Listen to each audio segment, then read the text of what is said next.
Welcome to the Coast to Coast podcast, brought to you by Play Picks and the Lines. Coming to you from the West Coast, Josh Lander, joined by my guy Nate Weitzer on the East Coast. We're rolling along on these Saturday Game 1 NBA playoff games here in the NBA postseason. In this one, we are taking a look at the Raptors headed to Philly, taking on those 76ers in Philadelphia. As we said, we'll take a look at some of the best bets and some player props in this one. Make sure you are liked and subscribed to that page. Check out the other couple videos we have up for you. And we are bringing you every single playoff video each and every weekday and weekend. So we're not going to miss any of these playoff games with you guys with game videos. Going to continue to bring you that player props video each and every day as well, including over those weekend games. So make sure you are liked and subscribed to catch all that action with us this postseason. Head to thelines.com. Make sure you are staying up on those lineups in and out until game time, as well as those best bets and the prop tools that we have on there for you. Make sure you're getting the best juice on all those bets. And as always, if you do still need a FanDuel or a DraftKings account, head to ftpicks.com or dkpicks.com. Find those listings in your area, such as what we've got for tonight. Nate, let's get into Saturday's games.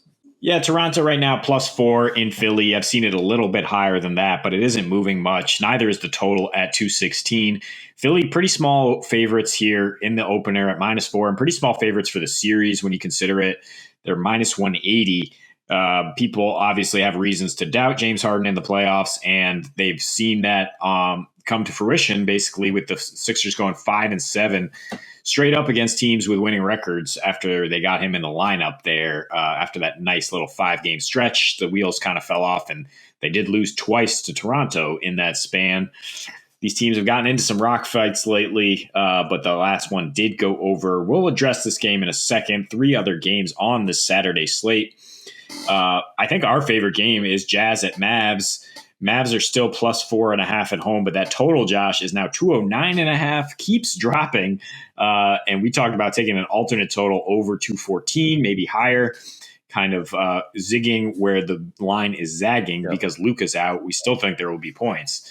Minnesota +7 at Memphis. That total's up to 235, getting crazy high for a playoff game. And then the Nuggets are +6 at the Warriors, who are expected to have Steph Curry in that game 1. Yeah, I mean, I'm trying not to get too invested in regular season results when I'm analyzing this playoff game. Yeah. I mean, this series, first and foremost, I am impressed by how well Siakam has done against the Sixers, first and foremost, by how good the Raptors are when they have OG out there. They're a dangerous team. They're 31-17 straight up, defensive rating under 110. Their defensive rating is also under 110 in their last 10 road games. They've won 7 of those. 8-2 to the under. Pace pretty damn slow at 94.5. They're not hitting threes. They're giving up threes, but Philly's not hitting threes. They do a pretty good job down low. And they have historically done a good job with Joel Embiid, but this season is the season of Embiid, and he has dispelled that narrative a little bit with pretty much back-to-back big double-doubles. I mean, he went 30-10 in that last meeting. They had no answers for him.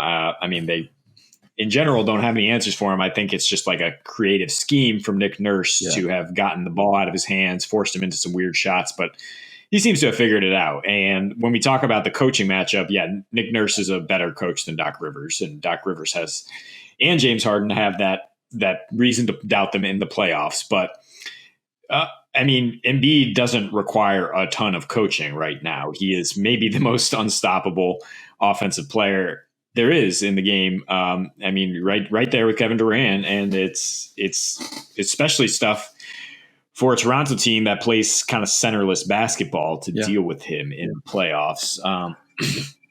Harden, I don't think you can really read into it, but not very good against Toronto in these last 2 games, shooting 33 and 12% from 3. Has been handing out 11 assists, though, keeping the offense on pace. I think it doesn't require a savant coach to figure out how to maybe utilize him a little better, how to get Maxey and Harris more involved and get that offense flowing better for the Sixers. At home, I do like them in game 1. I like them to open this series well. I think it will be at least a 6-game series, though. I think they're going to have a very hard time in Toronto. They probably won't have Matisse Thybulle in any of those games because of his vaccination status. So I'm a little hesitant to bet the series at this point, but I do think Philadelphia, with all the pressure on their shoulders, does come out and perform in game one, get that win.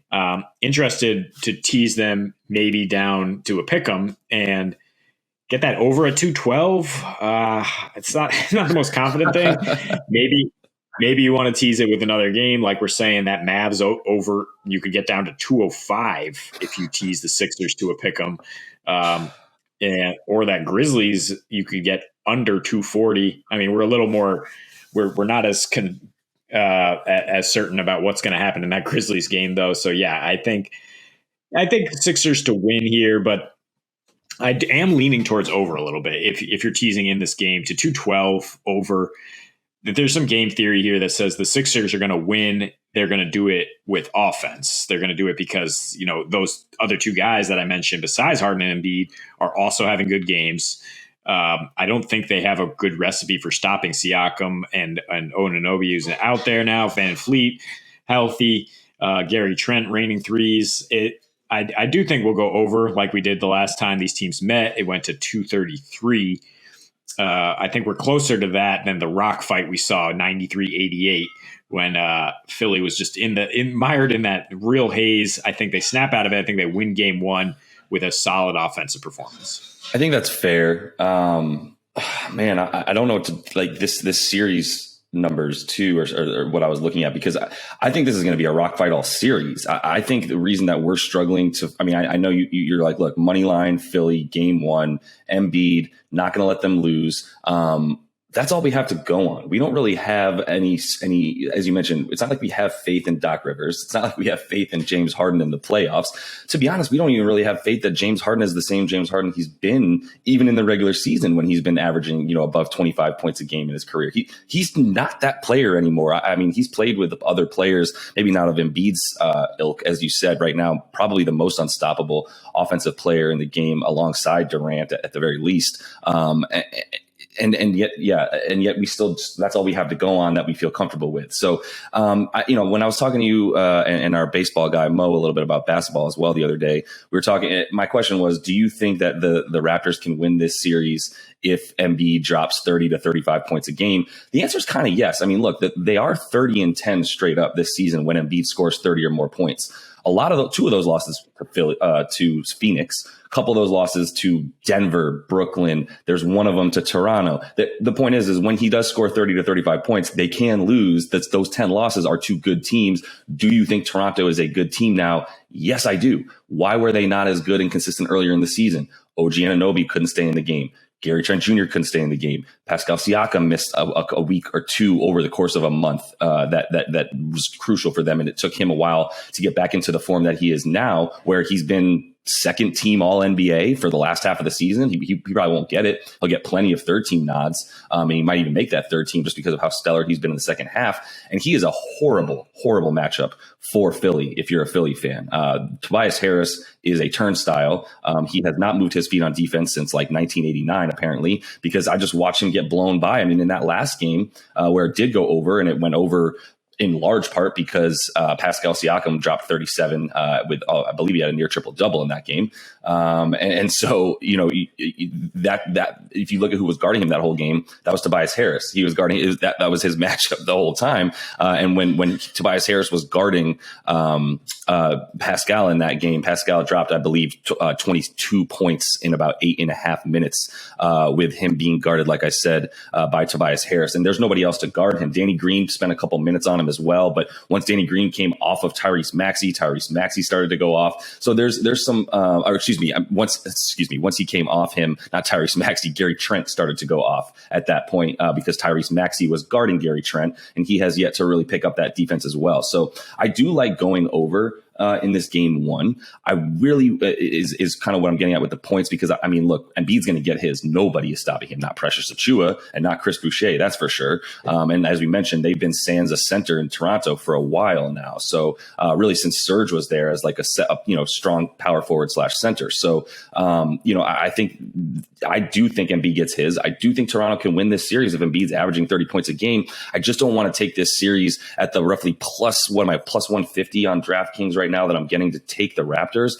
I feel like the Raptors are like, it's reasonable to think the Raptors can win this series. It's just not enough juice with the firepower on the offensive side of the ball for Philly, that I think to a degree we're going to run into situations where who's getting that one bucket for the Raptors down the stretch? Who's going to be that clutch time guy? And I do think that there's a little bit more clutch time there's plenty more clutch time offense on the Sixers. There's guys that can create their own shots. They are a better half court offense than the Toronto Raptors are, something that we look at once the playoffs start and things slow down a bunch. So look, both these teams playing slow paces, but both of them playing efficient offensively. And look, Philly hasn't been that efficient against Toronto. It's been very simple. Give Embiid the ball. He gets 25 shots a game.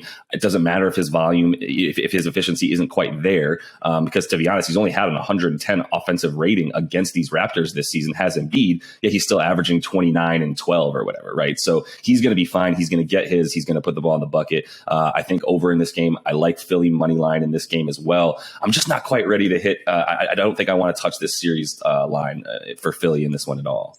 Well, if you don't feel like you're getting enough value for the Raptors in the series, then conversely, you are getting decent value for the Sixers. I mean, it would be a massive choke and an embarrassment for them after they mortgaged this for Harden to go out in the first round. I don't know if that affects them negatively, that pressure, but I think it will motivate them to pull this one out. I mean, with Embiid being one of the best players in the world, Toronto, a great overall team, maybe has the coaching edge, but eventually talent does kind of win out in these playoff series. Yeah. So I would consider parlaying the Sixers with other series results you like locks, like the Bucks, or the Warriors maybe, and then you start to get some pretty good juice with that Sixers series win. But you mentioned when Embiid scores 30, their record very good. He's averaging 30.5 in his last 10 home games, along with 12.5 rebounds. The double-double in a win, as always, is a nice little hack to get you pretty much even money on that money line. Yep. At FanDuel. The Raptors are not going to be able to stop him from boarding up. And I think we'll see a lot of Scotty Barnes on him, actually. He's been guarding the opposite center most often, but I'll take my chances with Embiid on a rookie who's definitely undersized, maybe can keep him from bullying to the paint because he's so strong. But Embiid, so good on those turnarounds in the mid-range right now that I think he'll have no problem just kind of destroying the rook. And some player props to look at, though, on the other side of the ball with Siakam, minus 102 to get 24 points right now. Yep. He did have a triple-double in the last time. I think it was a 37-point triple-double against this team. Fred VanVleet also pretty low at 24.5 points assists because he missed their last game with an illness, but he should be good to go here. So I like those on the Toronto side, and that kind of makes me feel like I want points because I kind of feel like Embiid's going to score 35 plus on his own here and get us over. Yeah, I think it's really funny. You started talking about the way that we both like Pascal and the fact that, like I said, if Pascal starts crushing Tobias Harris and they need to try Danny Green on him for a few minutes, now you've got Gary Trent open a little bit more. You've got Fred VanVleet and you've got OG, who's been missing way too many games for them and is back. So there's plenty of offensive firepower. That Raptors offense is so much better with OG and Anunoby, and it's not even funny. He was ready to take a leap to a most improved player level. I think he was going to be Darius Garland style improvement. Maybe not even as good as Darius on offense, definitely better on defense, but making a jump to being as impactful of a player as Darius Garland, in my opinion, didn't get the chance by missing so many games. But as you were saying that, and as we're talking about all the offense that we do like on Toronto, the bad matchups for Philly on the defensive side of the ball, it's like, I think we are saying we like points in this one because there's just, look, in this one, you put your house on Embiid getting a double-double. Go ahead and feel very comfortable about him getting 30. And as a result, I think you've got to like over 216 in that one. If you do like a series bet here, yes, minus 180, you're right. Because I don't like the plus 150 for Toronto to win the series, I am actually just conversely saying I like the minus 180 for Philly. I think it's at least worth it.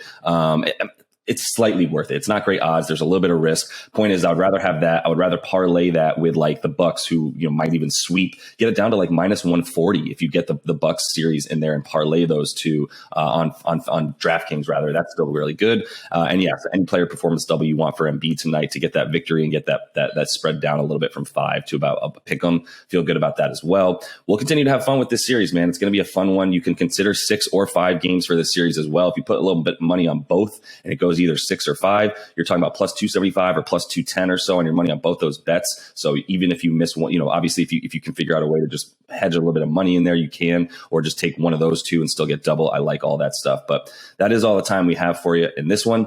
Make sure you are liked and subscribed to that page. Check out every single playoff game video we'll have for you and all these player props each and every day. And until we see you next, happy betting.